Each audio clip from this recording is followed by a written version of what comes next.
السلام علیکم ورحمۃ اللہ وبرکاتہ۔ کتاب کا نام اربعین طب و رقا، تالیف ابو حمزہ عبد الخالق صدیقی۔ بسم اللہ الرحمن الرحیم۔ ان الحمد للہ نحمده ونستعینہ ومن یهده اللہ فلا مضل له ومن یضلل فلا هادی له واشهد ان لا الہ الا اللہ وحدہ لا شریک له وان محمدا عبدہ ورسولہ، اما بعد۔ ہر بیماری کا علاج ممکن۔ قال اللہ تعالی وَنُنَزِّلُ مِنَ الْقُرْآنِ مَا هُوَ شِفَاءٌ وَرَحْمَةٌ لِّلْمُؤْمِنِينَ وَلَا يَزِيدُ الظَّالِمِينَ إِلَّا خَسَارًا۔ اللہ تعالیٰ نے ارشاد فرمایا، اور ہم قرآن میں سے تھوڑا تھوڑا نازل کرتے ہیں جو ایمان والوں کے لیے سراسر شفا اور رحمت ہے، اور وہ ظالموں کو خسارے کے سوا کسی چیز میں زیادہ نہیں کرتا۔ سورۃ الاسراء آیت نمبر 82۔ حدیث نمبر 1۔ حضرت ابو ہریرہ رضی اللہ عنہ سے روایت ہے، وہ نبی کریم صلی اللہ علیہ وسلم سے بیان کرتے ہیں کہ آپ صلی اللہ علیہ وسلم نے ارشاد فرمایا، اللہ تعالیٰ نے کوئی ایسی بیماری نہیں اتاری جس کی دوا نہ اتاری ہو۔ 3 چیزوں میں شفا ہے۔ حدیث نمبر 2۔ اور حضرت ابن عباس رضی اللہ عنہما سے روایت ہے، انہوں نے مرفوعاً بیان کیا ہے، شفا 3 چیزوں میں ہے، شہد پینے، سینگی لگوانے اور آگ سے داغنے میں، لیکن میں اپنی امت کو داغنے سے منع کرتا ہوں۔ شہد سے علاج۔ قال اللہ تعالی ثم کلی من کل الثمرات فاسلکی سبل ربک ذللا یخرج من بطونها شراب مختلف الوانه فیہ شفاء للناس ان فی ذلک لآیۃ لقوم یتفکرون۔ اللہ تعالیٰ نے ارشاد فرمایا، پھر ہر قسم کے پھلوں سے کھا، پھر اپنے رب کے راستوں پر چل جو مسخر کیے ہوئے ہیں، اس کے پیٹ سے پینے کی ایک چیز نکلتی ہے جس کے رنگ مختلف ہیں، اس میں لوگوں کے لیے ایک قسم کی شفا ہے، بلا شبہ اس میں ان لوگوں کے لیے یقیناً ایک نشانی ہے جو غور و فکر کرتے ہیں۔ سورۃ النحل آیت نمبر 69۔ حدیث نمبر 3۔ اور حضرت ابو سعید خدری رضی اللہ عنہ سے روایت ہے کہ ایک آدمی نبی کریم صلی اللہ علیہ وسلم کی خدمت میں حاضر ہوا اور عرض کیا کہ میرے بھائی کا پیٹ خراب ہے۔ آپ نے ارشاد فرمایا، اسے شہد پلاؤ۔ پھر وہ دوبارہ آیا، آپ نے فرمایا اسے شہد پلاؤ۔ پھر وہ تیسری مرتبہ آیا تو آپ نے پھر اسے شہد پلانے کا حکم دیا۔ وہ پھر آیا اور کہا کہ میں نے تو اسے شہد پلایا ہے۔ آپ نے فرمایا، اللہ نے سچ فرمایا ہے، البتہ تیرے بھائی کا پیٹ خطا کار ہے، اسے پھر شہد پلاؤ۔ چنانچہ اس نے شہد پلایا تو وہ تندرست ہو گیا۔ کلونجی سے علاج۔ قال اللہ تعالی وَإِن يَمْسَسْكَ اللَّهُ بِضُرٍّ فَلَا كَاشِفَ لَهُ إِلَّا هُوَ۔ اللہ تعالیٰ نے ارشاد فرمایا، اور اگر اللہ تجھے کوئی تکلیف پہنچائے تو اس کے سوا کوئی اسے دور کرنے والا نہیں۔ سورۃ الانعام آیت نمبر 17۔ حدیث نمبر 4۔ اور حضرت خالد بن سعد سے روایت ہے، انہوں نے کہا کہ ہم ایک سفر میں نکلے، ہمارے ساتھ حضرت غالب بن ابجر رضی اللہ عنہ بھی تھے، وہ راستے میں بیمار ہو گئے۔ ہم مدینہ طیبہ پہنچے تو اس وقت بھی وہ بیمار ہی تھے۔ حضرت ابن ابی عتیق ان کی عیادت کے لیے تشریف لائے تو انہوں نے کہا انہیں کلونجی استعمال کراؤ، اس کے 5 یا 7 دانے پیس لو، پھر زیتون کے تیل میں ملا کر چند قطرے ناک کی اس جانب اور چند قطرے ناک کی دوسری جانب ٹپکاؤ۔ میں نے حضرت عائشہ رضی اللہ عنہا سے سنا ہے، وہ رسول اللہ صلی اللہ علیہ وسلم سے بیان کرتی تھی کہ آپ صلی اللہ علیہ وسلم نے فرمایا، بلا شبہ کلونجی میں سام کے علاوہ ہر مرض کی شفا ہے۔ میں نے پوچھا سام کیا ہے؟ انہوں نے فرمایا موت۔ عود ہندی سے بیمار بیماری کا علاج۔ قال اللہ تعالی یا ایھا الناس قد جاءتکم موعظۃ من ربکم وشفاء لما فی الصدور وہدی ورحمۃ للمؤمنین۔ اللہ تعالیٰ نے ارشاد فرمایا اے لوگو بے شک تمہارے پاس تمہارے رب کی طرف سے عظیم نصیحت اور اس کے لیے سراسر شفا جو سینوں میں ہے اور ایمان والوں کے لیے سراسر ہدایت اور رحمت آئی ہے۔ سورہ یونس آیت نمبر 57۔ حدیث نمبر 5۔ اور حضرت قیس بنت محسن رضی اللہ عنہا سے روایت ہے، انہوں نے کہا کہ میں نے نبی کریم صلی اللہ علیہ وسلم سے سنا، آپ نے ارشاد فرمایا عود ہندی استعمال کیا کرو، بلا شبہ اس میں 7 بیماریوں کا علاج ہے۔ حلق کے درد میں اسے ناک میں ڈالا جاتا ہے اور سینہ کے درد کے لیے اسے چبایا جاتا ہے۔ پچھنے لگوانے سے علاج۔ حدیث نمبر 6۔ اور حضرت انس رضی اللہ عنہ سے روایت ہے، ان سے سینگے لگوانے والے کی مزدوری کے متعلق پوچھا گیا تو انہوں نے فرمایا کہ رسول اللہ صلی اللہ علیہ وسلم نے سینگے لگوائی تھی، آپ کو ابو طیبہ رضی اللہ عنہ نے سینگے لگائی تھی اور آپ نے اسے 2 سا غلہ دیا تھا، نیز آپ نے ابو طیبہ رضی اللہ عنہ کے آقاؤں سے اس کے ٹیکس کے متعلق گفتگو کی تو انہوں نے اس میں تخفیف کر دی تھی۔ آپ صلی اللہ علیہ وسلم نے ارشاد فرمایا بہترین علاج جو تم کرتے ہو وہ پچھنے لگوانا اور عود بحری استعمال کرنا۔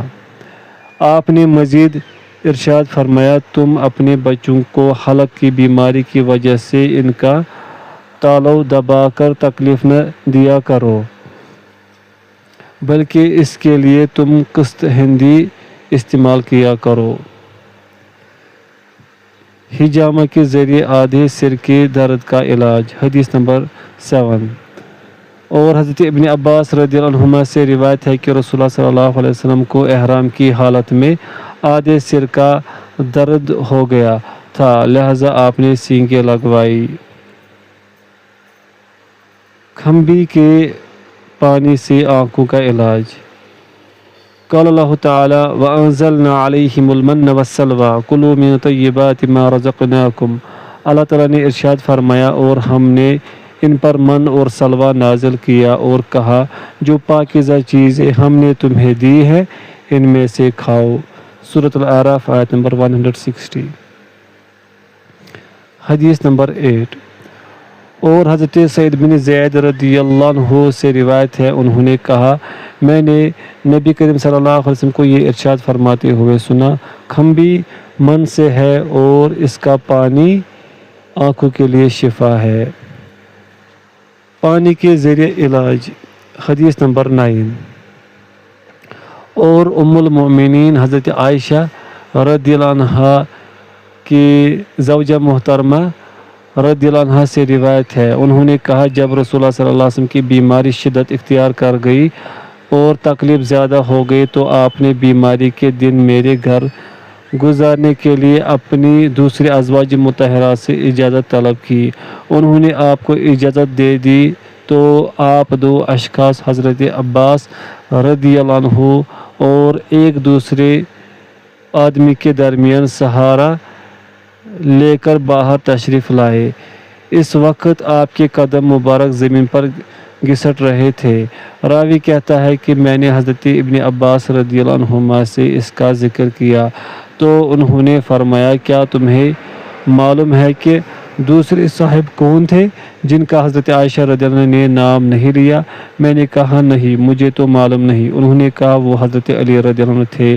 حضرت عائشہ رضی اللہ عنہ نے کہا میرے حجرے میں داخل ہونے کے بعد نبی کریم صلی اللہ علیہ وسلم نے ارشاد فرمایا جب کہ آپ کی بیماری بڑھ گئی تھی مجھ پر 7 مشکیزیں پانی ڈالو جو پانی سے لبریز ہو، شاید میں لوگوں کو کچھ نصیحت کروں۔ پھر آپ صلی اللہ علیہ وسلم کو ہم نے ایک بڑے لگن میں بٹھایا جو نبی صلی اللہ علیہ وسلم کی زوجہ محترمہ حضرت حفصہ رضی اللہ عنہ کا تھا۔